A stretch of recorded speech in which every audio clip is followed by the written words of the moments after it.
ating pagbabiyahe, naisip niyo na ba kung ano ang tunay na mahalaga? Ito ba? O baka naman to?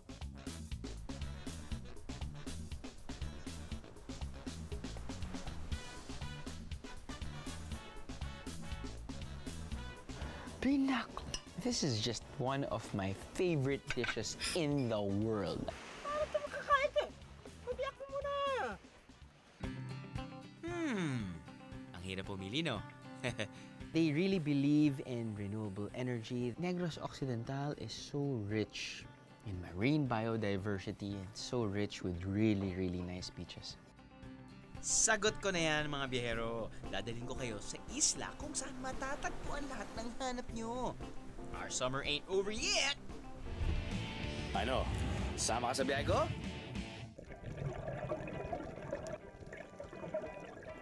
Isang marine sanctuary ang Danugan Island na matatagpuan sa kanlurang bahagi ng Negros Occidental.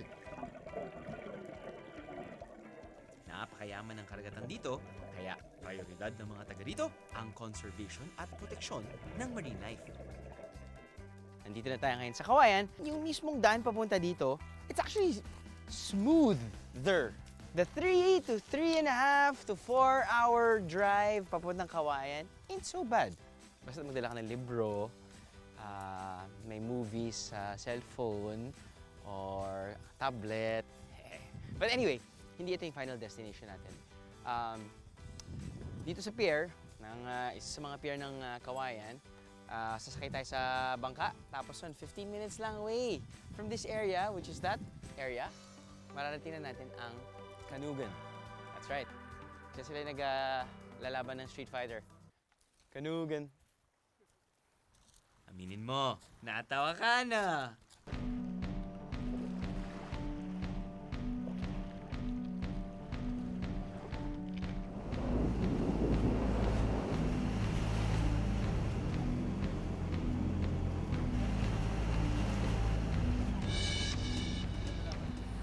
Alam nyo, kahit na linggo-linggo kaming ginto. Kahit hindi naman every week na may tubig, no? But there was a time na talagang every single week parating may body of water, parating magdadagat kami, parating mag-scuba diving kami.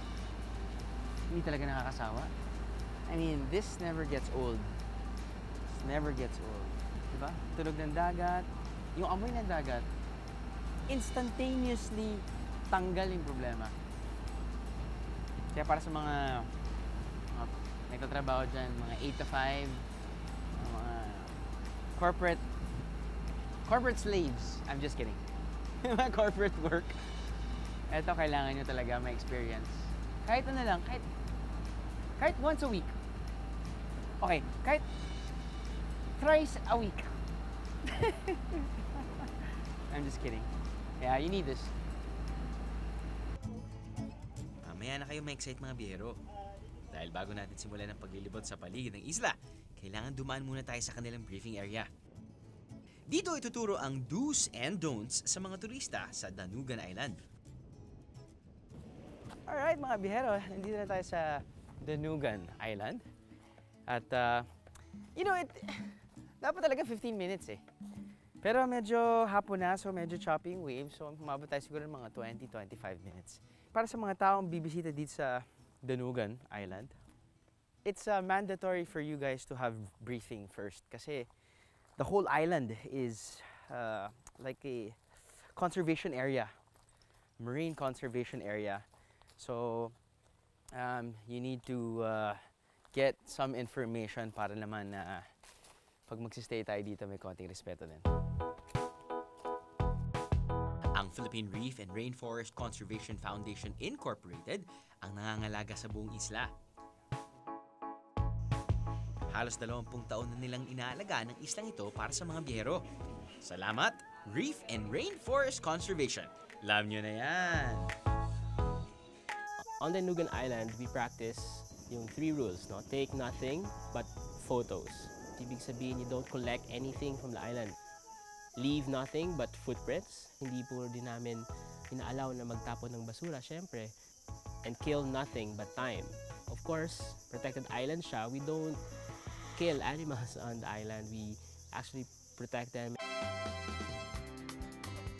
Let the diving begin.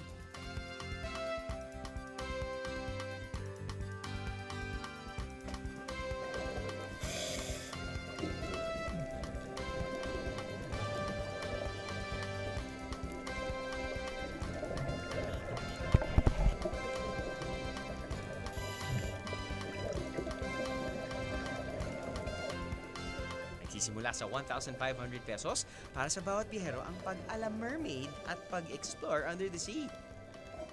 Parang isang malaking aquarium ang inyo makikita sa dami ng makukulay na isda.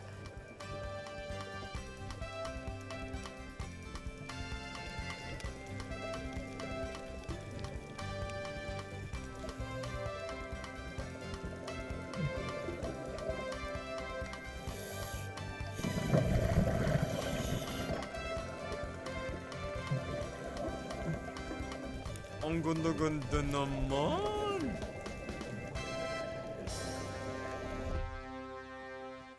Alam niyo naman kung gaano natin kalabang tubig, di ba? Water Adventures pa more!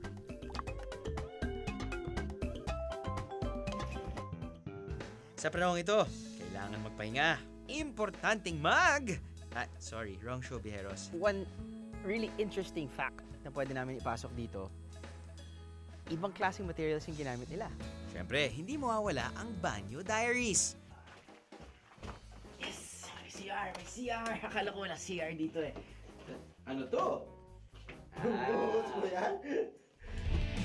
Ano? Sama ka sa biyahe ko? Sama ka sa biyahe ko? Isang pribadong isla ang Danugan na unti-unting nakikilala dahil sa ganda nito. May iba't ibang campsite ito na perfect for trekking and exploring.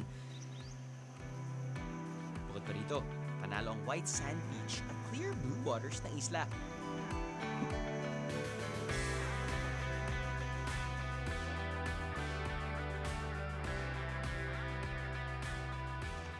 Feeling one with nature ka rin dito sa dami ba naman ng mga puno?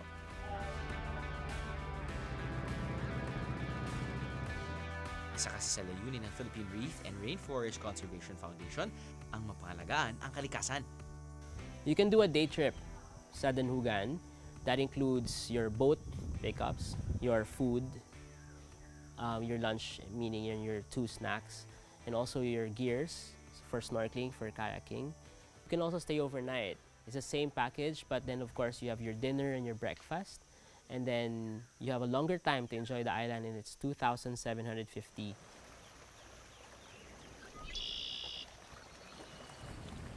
May dalawang campsite ang isla na may iba't ibang klase ng accommodation.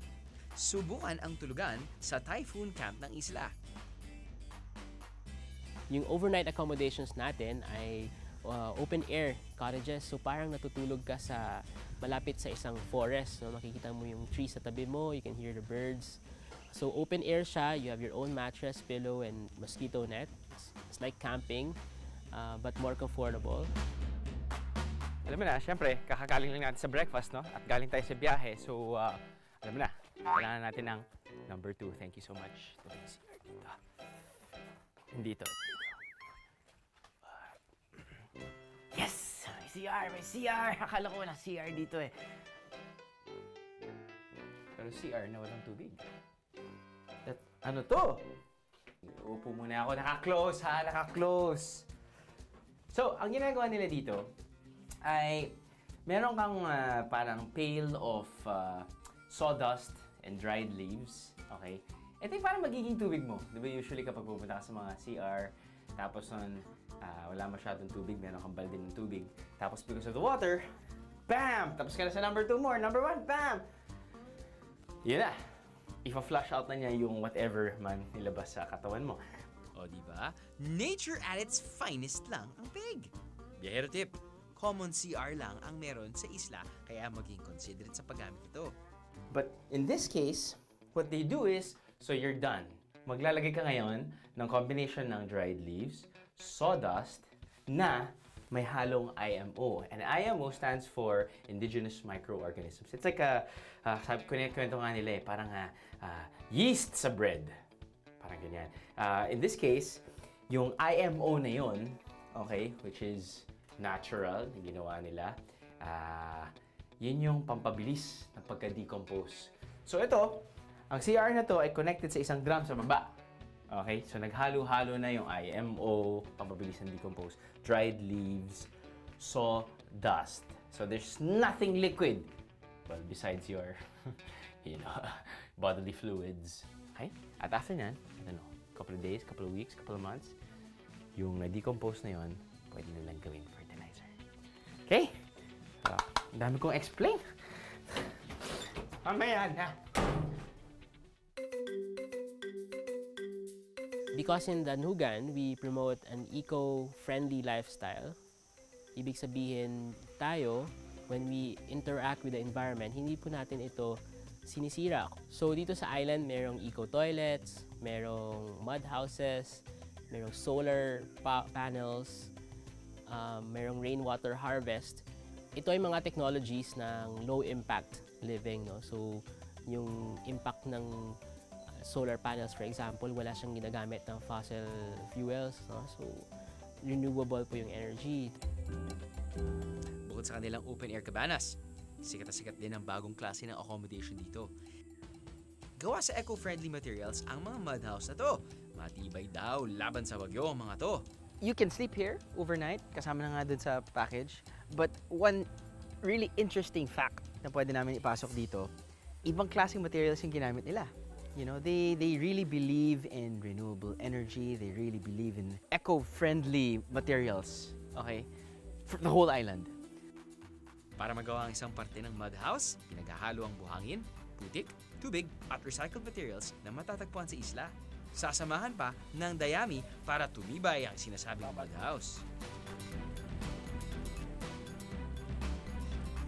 So gagamit kayo ng bamboo frame. Okay. Sa wall. Okay.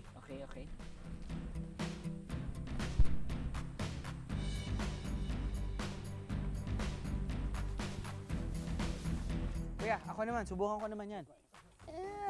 Just kidding. Ooh, get down and dirty. So, yan. Okay, yan. Pusin mo. Kailangan. Kailangan nasa loob lang kasi. Okay. Yan. De 8. Tapos. Oh, my love. So after nyan, sabihin natin, nalagyan na natin to 1, 2, 3, 4, 5, 6, 7, 8. Saan po, ano po yung susunod niya? Tapos dito naman sa gitna para magtakpan to yung butas. Okay. So maglalagay sila dito. 1, 2, 3, 4, 5, 6, 7, 8, 9. Kukuha ulit, tapos maglalaki kayo ng ganyan. Okay. Tapos sabihin natin, ito, meron na tayong ganyang space. Paano niyo ilalagay yun? Hindi, bali nakalagay na siya sa wall. Bali ito, naka-frame na siya dun sa bahay. Okay. Mura na, eco-friendly pa! Maganda ang format, sagana sa natural light at ventilation ang mud house. So this is your This is our mud house. mud house with mud structure that we made a while ago with reinforced na with concrete. Okay. Here, this is the end product. So ito sa loob to. Ito yung mga bamboo frame na nalagyan ng mud and dry straw. So nilalagyan na siya ng wine glasses like this para may natural light coming in. Right. Well, hindi nyo naman nararamdaman. Pero if ever, pag kinakato ko to, ulit ko. pag kinakato ko to, may konting pagkakalo siya no? Diba? But parang, it looks really nice though. It looks really nice. I mean, hindi siya super solid cement, no? But I want to check out the banyo first. Banyo raid! Okay. Normal banyo. Normal banyo na with normal water. And then, CR, mapa-flush na rin gamit ang tubig. Sinabi mo solar powered.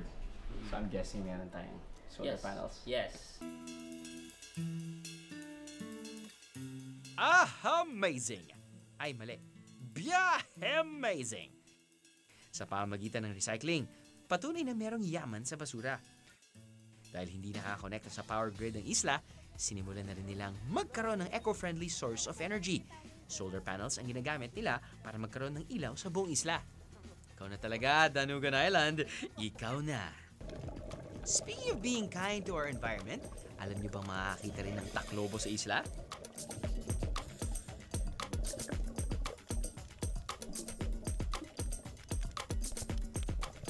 Saan ka naman pupunta?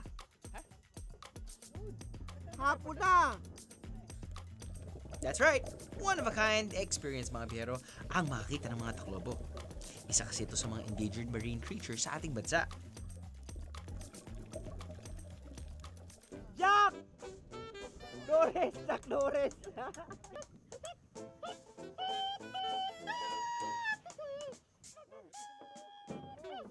Ang dami ring alam ng cameraman ko, no? Mabuti pa, talunin ko na to bago pa kaming maubusan ng oras.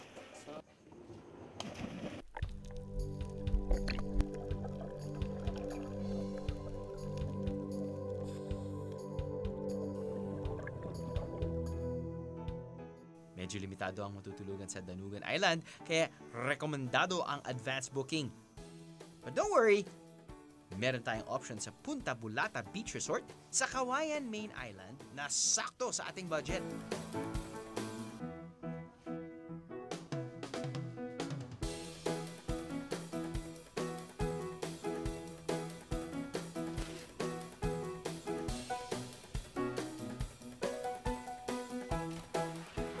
Ano, relax ka na. Na-enjoy mo na yung duyan. Very good.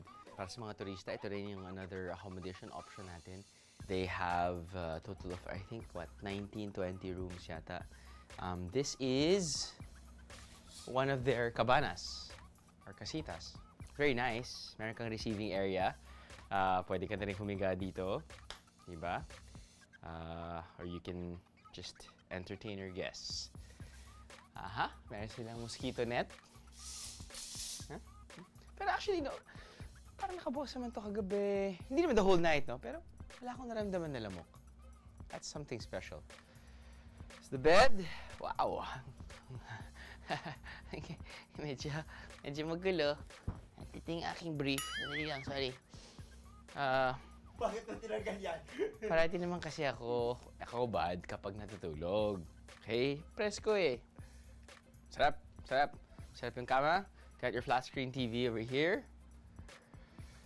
Free coffee, of course, air-conditioned room, and the bathroom.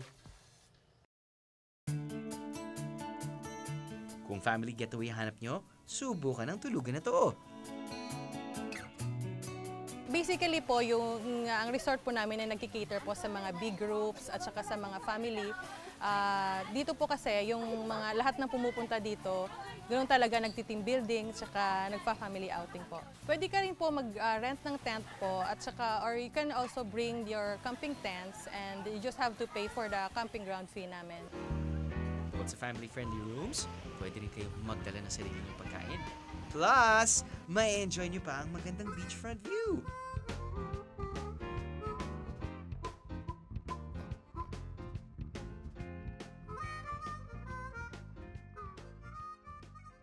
May indoor shower at meron din outdoor shower if you feel you want to be free or you feel you want to be kinky. There you have it, ladies and gentlemen. You are number 1, but for me, I want to do number 2. Thank you. Hey. Bye-bye.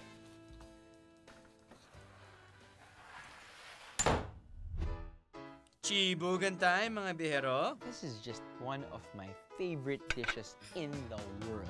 Winner ang bagong diskubre naming sangkap ng Kilawin. Bring out the wraps sa Papa and me. At ano to? Ha! Pansit for dessert! Pansit? Sakto ito. Alamin ang mga pwede pa nating gawin dito sa majestic island of Danugan. Danjugan, you know it, sa aming pagbabalik. Ano? Sama ka sa biyahe ko?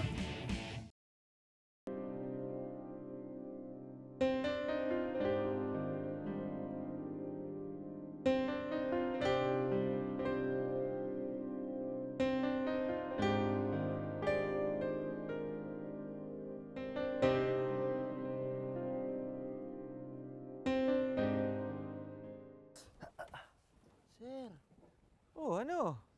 Saan na naman kayo pupunta? Lakad kayo ng lakad. Nahihilo na ako sa inyo eh. Bro, iihi lang ako.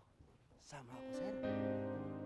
Ba't ka ba't di ka naman umihi mamaya? Pare ako Sir, muna. attached na kasi ako sir sa inyo eh.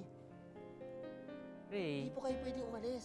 Ray, alam ko naman, alam mo, meron na tayo ibang relasyon. 10 taon na tayo, nagtatrabaho, ikaw Ibang Saan ang klaseng galing yan? attached, Saan ang galing yan? sir. Dito sa kamay. Saka, anong ibang klaseng attack? Ibang attach ko sa inyo, sir. Atachiba Attach ka? ako sa inyo sa cellphone nyo, sir. Ano ba naman kayo, sir? Para sa tayong lalaki. Dami kong anak, ay dami kong anak. Basta, Ano? ate, Ah! na lang kayo, sir. Dahil sa Iwan mo wifi. yan. Oo, sir. Sus! Umi kayo, tagalan mo dun. Malakas ba battery nito?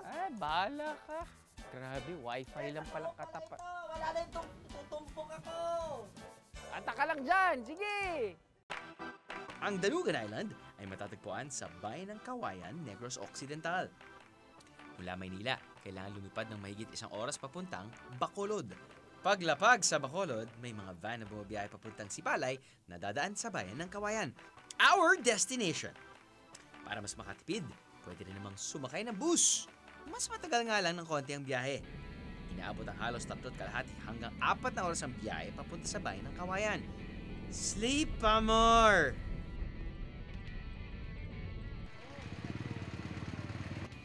Mula sa bayan ng Kawayan, pwede kayong sumakay ng tricycle o jeep para marating ang barangay Bulata. Ito ang jump-off point papuntang Danugan. Biyahero tip, magbaon ng maraming pasensya. Tandaan na worth the wait ang isla. Pero para less hassle ang biyahe, pwede kayong mag-arrange ng private pickup mula sa Bacolod Airport. Mula at jump-off point, kailangan pang mag-boat ride papunta sa Danugan. Malapit na tayo, promise. And here we are, in such a beautiful island. So pretty. So pretty like my wifey. Kasama sa package na babayaran nyo ang masarap na kainan tulad nito. 3, 2, 1, fight! Kita mo? So kasama to sa package or sa experience na makukuha nyo kapag pupunta nga kayo dito, no? For the price that you're gonna pay, which is packaged already, kasama na dyan yung accommodations at kasama na dyan 3 full meals and snacks in between. Now, if you're a big group, pwede kayo mag-Boodle fight. Pero 1, 2, 3, 4, 5, 6. Kailangan Boodle 6, hindi Boodle 5. Fight. Sorry. Last ka na yan. But anyway, as you can see, meron tayong kanin, meron tayong ibang klaseng kanin, paella, meron din tayong pusit, meron tayong inihaw na manok, meron tayong puso ng saging, at kung ano-ano pa. But, then again, sabihin natin, meron kayong maliit na grupo. Sabihin natin, 2 lang kayo, no? Pwede kayo mag-set up. Okay? Pwede kayo mag-set up din ng sarili nyo. Sarili nyo table. Ito yun. This is it, pansit. Ang ganda ng setup dito kasi look at your right. Diyan sila nag-iihaw. Meron din silang bar dito para sabihin natin gabi, pwede kayo mag-inuman or whatever. Parang ngayon lang ako naka-experience talaga ng, di ba pag meron tayong fini-feature na isang protected area, pero ito parang magkasabay yung, I guess, na iniisip mo na you're being educated, you know, with the environment. At the same time, you're really enjoying because ang ganda ng lugar. So parang bakasyon talaga din, you know? So, you're killing 2 birds in 1 stone. But right now, I'm gonna eat 2 barbecue squid in 1 bite. Alright. Ray! Ray, kala ko parang tayo magkasama dito. May wifi na ako! Ha! Bahala ka sa buhay mo! May 5 lagoon sa isla ng Danugan at 2 rito ay accessible sa mga turista. Hindi kayo mauubusan ng gagawin dito. Promise, Scouts Honor. Ang daming surprises ang isang ito. Hindi ko na palalampasin ang pagkakataon na makalangoy sa Danugan.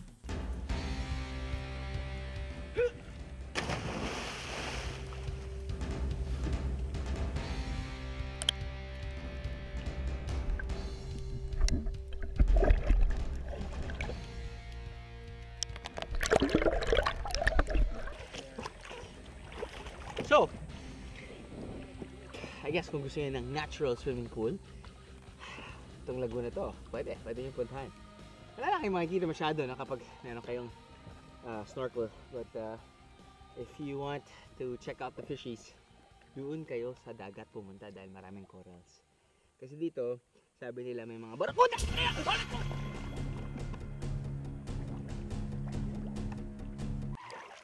OA! Para ba kayong mga pusa na ayaw mabasa? Aba, subukang mag-kayaking. Siya, makikita nyo rin ang ganda ng lagoon. Kasama na sa babayarang package ang paggamit ng kayak dito, kaya isuggest na lubusin nyo na rin yan. It's fun when we do more, mga bihero.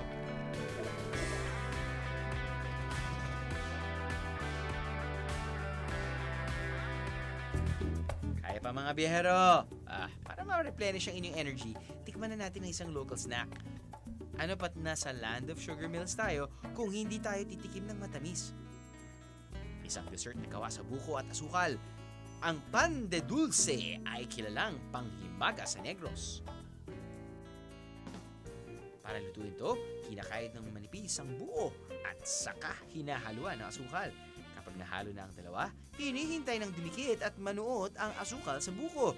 Imagine cooking bukayo, pero ito ay wet version. Just like our weather lately. Ginagawa rin itong palaman ng mga taga rito. Oh! Parang ito makakain ka. Mabiyak mo muna. Beatrice, ang birthday ko August pa. Ito, pansit? Pero tamang-tama.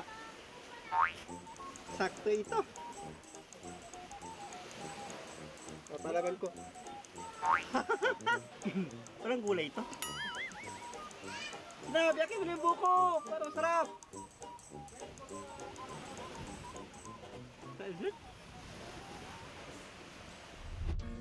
Pangingisda ang pangunahing trabaho ng mga taga dito, kaya hindi na rin bago ang makatikim ng fresh seafood. Tulad na lang itong winner na kilawin. I never thought na there are more than one way, or more than two ways to prepare kinilaw. Pero apparently, meron palang kakaibang pag-prepare nila ng kinilaw dito sa this side of Negros Occidental. No? Apparently, ito yung mga kinakain ng mga mangingisda. Kinilaw. Pero paano nila pini-prepare yung kinilaw? Well, it's like this. Usually, ang kinilaw, di ba, fresh or raw fish. Tapos nun, maglalagay sila ng suka. Di ba? Tapos magkakaroon ng chemical reaction at doon maluluto yung isda.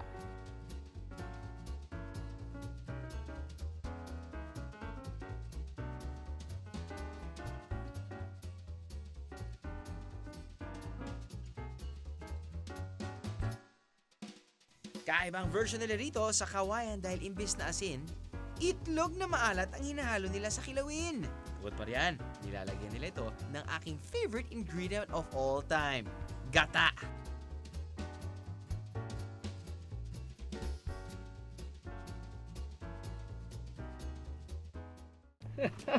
Akalain mo? So right now, nakikita natin syempre yung isda, nakikita natin ang bell pepper, sile, luya. Let's see.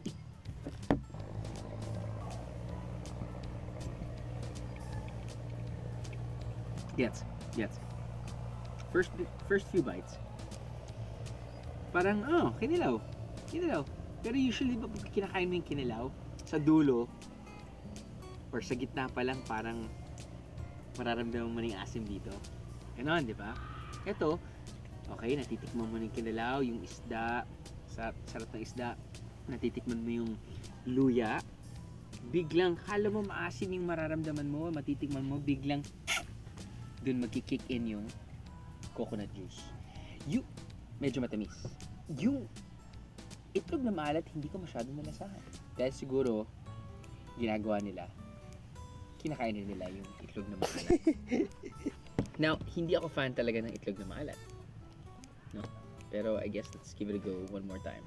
So, yan naman yan. Lagyan natin sa coconut juice na may vinegar.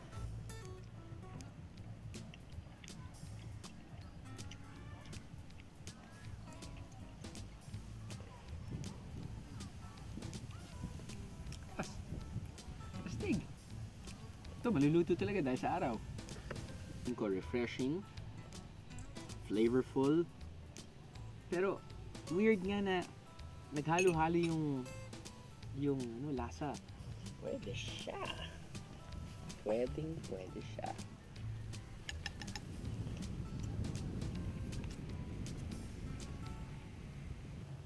Bring out the wraps of Papa and me. Wraps up. Kain tayo?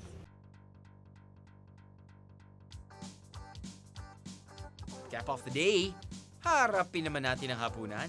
Bibihira ang mga restaurant na makakainan sa bayan ng Kawayan. Kaya madalas ang mga accommodation dito ay may kasama ng meals. Happy tummy! Happy biyahero talaga sa dinner na to.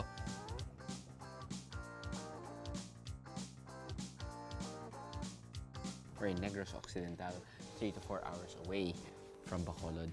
And syempre, dahil tabing dagat din tayo, feature din natin ang different types of seafood. But you know what, hindi na natin isa-isahin pa dahil alam nyo na yan, yung grilled squid, crab, you've got your grilled dorado, shrimp, prawns, the works. But while we eat, kwento ko sa inyo kung ano yung mga first impressions pagdating ko dito sa resort na to. Una muna, pagdating sa front desk, sabi ko, gano'ng katagal na ba itong resort na to? Sabi, sir, 15 years. 15 years, okay. So, keep walking, boom. Wow. It's not new. Definitely not new. Pero sometimes gusto mo yung hindi bagong-bago eh. Gusto mo yung tried and tested na. Couple of hours ago, nung may araw pa, you get to experience the whole place because parang it's just like, pagpasok mo, malaking garden na meron ditong common dining area, okay? Yung mga kasitas na nandyan nakasituate. Tapos yung beach nandyan lang, okay? And then, I don't know, sakto dahil nakita ko, boom! Sunset. Sunset alert. Bukod sa relaxing na feel ng lugar, mapapasarap ka talaga sa kinakain mo. Jesus! Holy naman talaga si Jesus. Ang sarap nito. Ano ba to? Tinolang manok? Tinolang? Binakol! This is just one of my favorite dishes in the world. Alam niyo na kung, okay, para sa mga hindi nakakalam kung anong binakol. Ang binakol, think tinola. Think tinola, pero gamit nila coconut juice. Sarap! Luya, nalalasahan mo. Tapos nun, nalalasahan mo rin yung tamis ng coconut juice. Goodness gracious. At meron pa yung coconut meat. Man, Negros Occidental is so rich in marine biodiversity and so rich with really, really nice beaches. And dun mo maiisip eh. Dun mo maiisip na parang, holy smokes! 10 years na tayo naglalakbay tapos nun, Dumaguete. Woohoo! Pero nandito tayo ngayon. Sa Kawayan. Medyo overlooked. Diba? Overlooked dahil hindi pa natin talaga na-experience sa Kawayan. Parang, so, there you go. Just a backgrounder. Just a summary of my 7-hour experience here in Kawayan. Kaya na tayo? Dami ko sinasabi kung minsan, daldal ko eh. Sabi nga sa asawa ko, shh, mimi ka na. Tulog na tayo. Ubalik mo na yan. Kain lang muna. Kain na muna. Sorry. Yes. Marami na tayong nagawa mga biyero. Oras na para mag-muni-muni sa isla. Medyo Instagram perfect to eh. So nagpo-post lang ako. Alam mo na. Kailangan sa ating social media account. Be friendly and mingle with the locals. Malay mo, may makilala ka pang batang tulad niya. Gusto ko po maging model sa co-youth ko upang protektahan at pangalagaan yung kapaligiran. Wait! There's more viajeros! Of course, they're nocturnal. Most of them are nocturnal. At mababa yung kanilang bat 30. Ano? Sama ka sa biyahe ko? Importante sa mga taga rito ang pangangalaga sa kanilang kapaligiran. Kaya halos lahat ay maalam tungkol sa pag-iingat sa ating inang kalikasan. Kung hindi ka close kay Mother Nature, well, this is your chance to make up for it. Hindi ka makakaalis sa isang ito nang walang natututunan. Maswerte ako at nakilala ko si Loelyn, isang batang tour guide sa isla. Dito po sa Danhugay, nag-ano po sila ng camp for for more about ecosystem, for conservation and protection of marine wildlife. Kasi po yung mga wildlife is for extinct na po. Okay. Yung nawawala na po. Question. Ilan taon ka na? 16 po. 16? Yes. Ginagawa mo ba to as in full time? As in the whole year nandito ka lang? Hindi po. Hindi. For first time ko pong mag-tour guide dito. Na ano ko nga yung paano protektahan at i-conserve yung ating wildlife. Dahil alam ko po, baka sa next generation, wala na pong titira sa next generation. Kaya po, ako po bilang youth, gusto ko po maging model sa co-youth ko. Bata pa lang, mala biya hero na mag-isip si Loelyn. Bukod sa personal tour guide ko si Loelyn, sinamahan pa niya ako sa pag-explore ng iba pang lugar sa isla. Narinig niyo ba yon mga biyahero?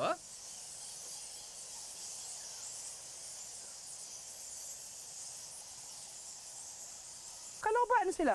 Nocturnal. Pero ba't parang umaga-umaga buhay na buhay sila? Minsan po, gising sa umaga, yung iba, gising sa gabi. So, maganda po kung gabi. Dahil minsan nakikita mo sila din sa mga...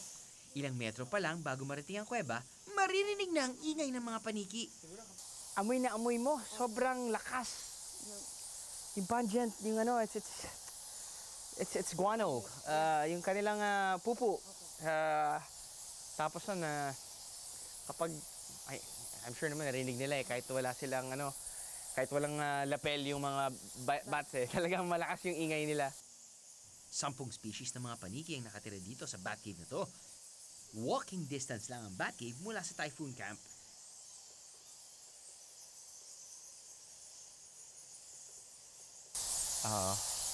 Minsan, doon pong spot, minsan yung python, doon siya. Doon siya, yung python. Opo. Ba't tayo nandito? Ba't mo ko dinala dito? So magkaibigan sila? Yung ahas pati yung paniki? Siguro, best friend.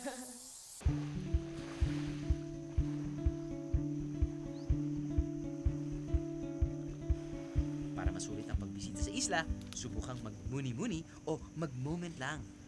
Masarap maglakad-lakad sa buong isla habang pinakikinggan ang iba't ibang tunog ng kalikasan.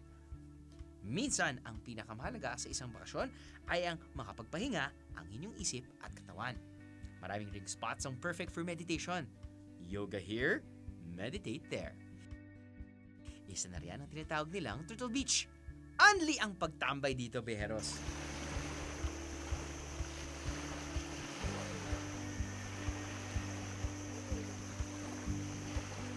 Kung di sapat ang view sa dagat, subukan ang mag-watchtower. Just walk 30 minutes and you'll reach the island's highest point. Dito, pwede mo nang makita ang 360-degree view ng isla. Perfect selfie background! Hindi kailangan ng lahat ng biyahe ay magarbo at bongga.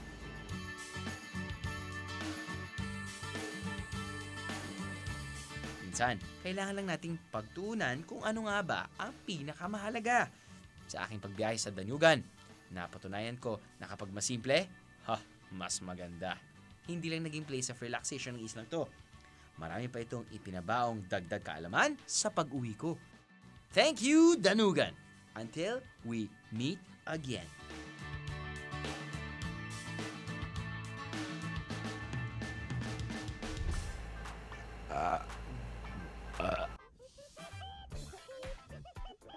Paano ko sinabi?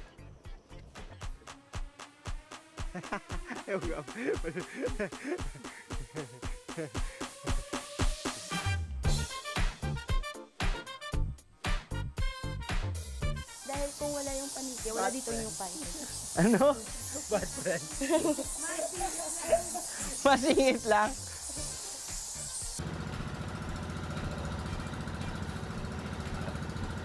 Pwede ko kaya kausapin, kuya? Pwede, sino kausapin? Kahit...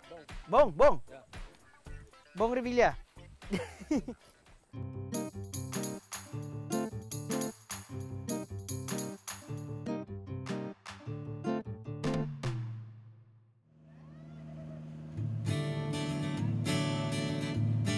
Imagine ko na kagad na, oh my God, Bicol region. And you know, pagdating sa Bicol regions, talagang blown away ako yan.